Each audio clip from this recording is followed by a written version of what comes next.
Programa Universitario de Estudios sobre Asia y África, UNAM, conectando Asia y África con América Latina. Me da muchísimo gusto darles la bienvenida a esta sesión que se dedicará a la conferencia magistral de la doctora Fátima Lakhshini, bajo el título de Género y Derechos Humanos en el Islam. Es para mí un honor realmente, como embajadora de México ante el Reino de Marruecos, poderla presentar. Muy buenas tardes, doctora, qué bueno verla.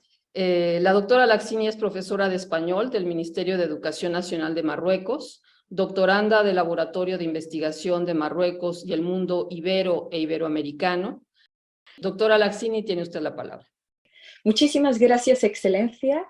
Es un gusto enorme, un honor para mí estar con ustedes ahora desde la distancia en la UNAM para hablar un poco del género y los derechos humanos en el Islam. Me gustaría partir de una declaración de que el machismo no tiene ni religión ni patria, es algo cultural. Partiremos de una premisa de que el Islam concedió una serie de derechos a la mujer, que en la época eran un verdadero hito. Sin embargo, esos mismos derechos fueron reducidos en épocas posteriores debido a una lectura literal y se han utilizado a sabiendas para legitimar mejor religiosamente hablando la discriminación de las mujeres. En su momento, el Islam trajo muchas reformas sociales y humanas, y el profeta Muhammad logró generar una serie de cambios positivos, que fueron cambios radicales en ese momento. Esos cambios incluyeron cuestiones relacionadas con la mujer y el género. Los historiadores están unánimemente de acuerdo en que los derechos de las mujeres fueron testigos de un salto cuántico durante la época del profeta. Los árabes antes del Islam trataban a las mujeres como si fueran propiedad privada de los maridos que podían ser repudiadas o heredadas. El Islam vino a abolir esta creencia y afirmar que los hombres y las mujeres son guardianes unos de los otros. El Islam otorgó a las mujeres varios derechos, incluida la justicia en el trato, el derecho a la propiedad, el derecho a la educación, el derecho a la herencia, el derecho al divorcio, la custodia de los hijos y el derecho al trabajo. Las mujeres desempeñaron muchos roles, como encontramos entre las esposas e hijas del profeta, y después de él, aquellas que contribuyeron en varios aspectos en la sociedad, ya sea el rol de madre, jurista, empresaria, comerciante, o también como obrera que trabaja en el curtido de pieles. También encontramos a las que desempeñaron roles políticos o otorgaron asilos políticos, que supervisaban el mercado, entre otros. Si observamos el Islam representado en las palabras y acciones del profeta, encontramos un énfasis en la protección de los derechos de las mujeres, empoderándolas, asegurando su avance y logrando justicia para ellas. Desafortunadamente, si miramos nuestra realidad actual en muchas partes del mundo, incluido el mundo islámico, encontramos que las mujeres sufren de la injusticia, discriminación sistemática, la violencia dirigida y la negación de sus derechos básicos. El Islam se utiliza en muchas sociedades musulmanas como justificación y pretexto para apoyar actitudes que de hecho son completamente opuestas al verdadero mensaje del Islam. Por ejemplo, el Islam prohibió el infanticidio femenino hace más de 1000 años, pero todavía se practica en muchas sociedades musulmanas. Las mujeres en muchos lugares todavía se ven privadas de su derecho a la educación, a pesar del énfasis del profeta en la importancia de buscar el conocimiento y educarse, como se afirma en el hadith.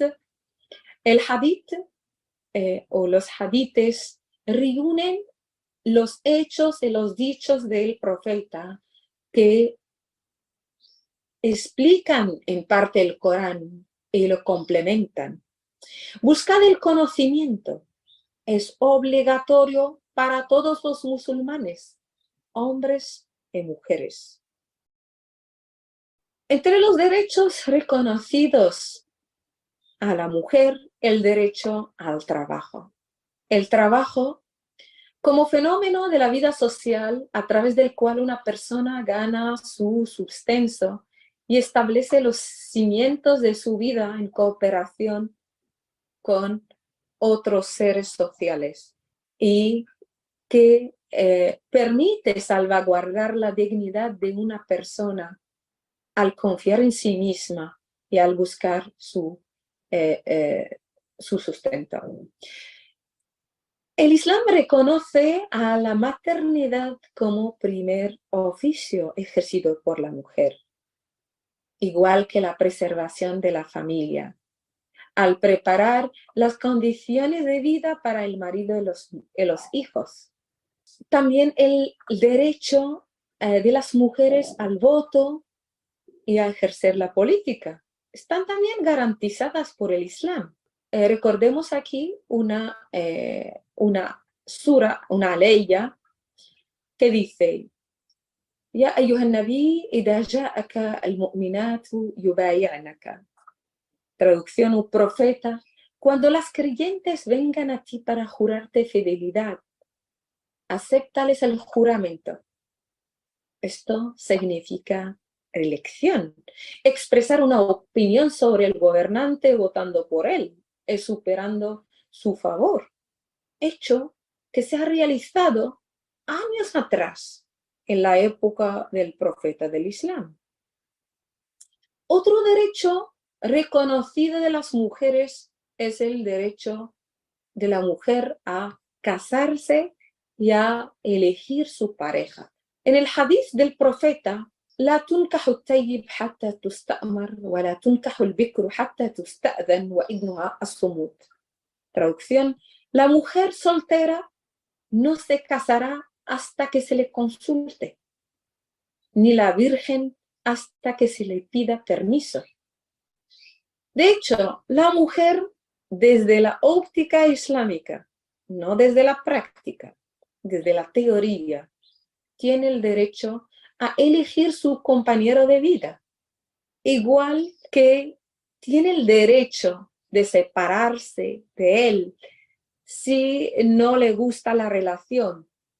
Así el divorcio, aunque sea la cosa lícita más odiada por Dios, es la solución más segura cuando la convivencia entre los cónyuges resulte imposible.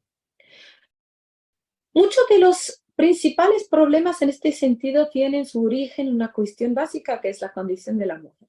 ¿Acaso la mujer es una criatura imperfecta por naturaleza y de rango social menor que el hombre? Aunque esta percepción se encuentra en la literatura islámica contemporánea y tradicional, precedió mucho al advenimiento del Islam, tal como apareció en la filosofía griega antigua. Recordemos aquí Surat al-Hujurat, Aleya 13, dice: hombres, os hemos creado a partir de un varón y de una hembra. Os hemos hecho pueblos y tribus distintos para que os reconocierais unos a otros. Y en verdad, el más noble de vosotros ante Allah es el que más le teme. O sea, no hay una preferencia del varón frente a la mujer ante Dios. De igual modo, en el Corán se corrobora una igualdad entre hombres y mujeres en cuanto a la recompensa de la adoración de Allah. Recordemos aquí Surat An-Nahl, aleya 97. Dice: y quien haya obrado con rectitud, sea varón o hembra, siendo creyente, le haremos vivir una buena vida y le daremos la recompensa que le corresponda por lo mejor que haya hecho. Muchos versículos del Corán afirman que los hombres y las mujeres son iguales en la creación, ya que son obra del Creador. Y su felicidad solo se logra viviendo juntos en armonía y rectitud. Sin embargo, las opiniones de los estudiosos difieren. Hay opiniones que pueden ser mal utilizadas para justificar el concepto de deficiencia innata. Algunos eruditos argumentan que la visión de muchas sociedades musulmanas de la mujer como un ser inferior al hombre es producto de la interpretación patriarcal del Corán. Yo diría que es también producto de la interpretación patriarcal de la cultura y es también la confusión surgida por esta fusión entre religión y tradición local, tradición principalmente patriarcal, que juzga a la mujer como un ser deficiente.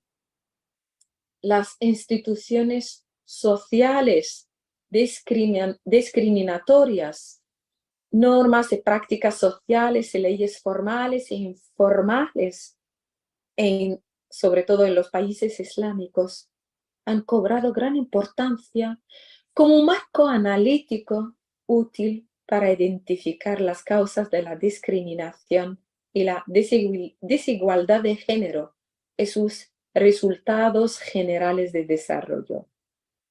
Con respecto a las sociedades islámicas en particular, Rifat Hassan cree que la brecha entre el discurso de la igualdad y la realidad real vivida, que presencia la ausencia de tal igualdad, se resiente en la mayoría de las sociedades islámicas, y que la mayoría de los musulmanes justifican las manifestaciones de desigualdad como algo inherente a la cultura islámica y a la religión, y que se debe aceptar esta justificación como un hecho indiscutible.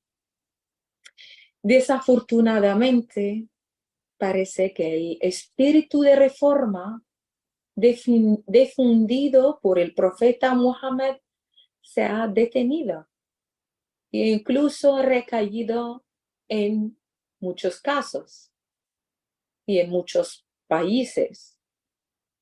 Lo que iba a ser el comienzo fue el fin. De lo contrario, ¿por qué muchas sociedades musulmanas en nuestros días ignoran las enseñanzas del profeta, que están a la preservación de los derechos de las mujeres y su trato con justicia y bondad? ¿Cómo hacemos que el Islam y las sociedades musulmanas contribuyan a mejorar la condición de la mujer y aliviar su sufrimiento?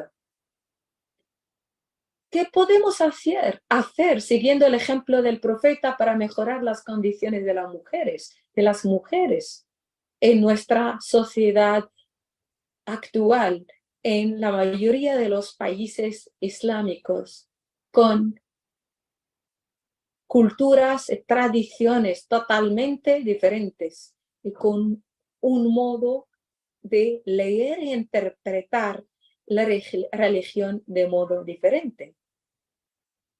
Personalmente creo que urge hacer una relectura de la jurisprudencia islámica para adecuarla a los derechos reclamados actualmente por la mujer por todas partes del mundo. Con esto termino mi intervención. Muchas gracias. Podcast dirigido y producido por el Programa Universitario de Estudios sobre Asia y África de la UNAM. Dirección académica, Alicia Girón.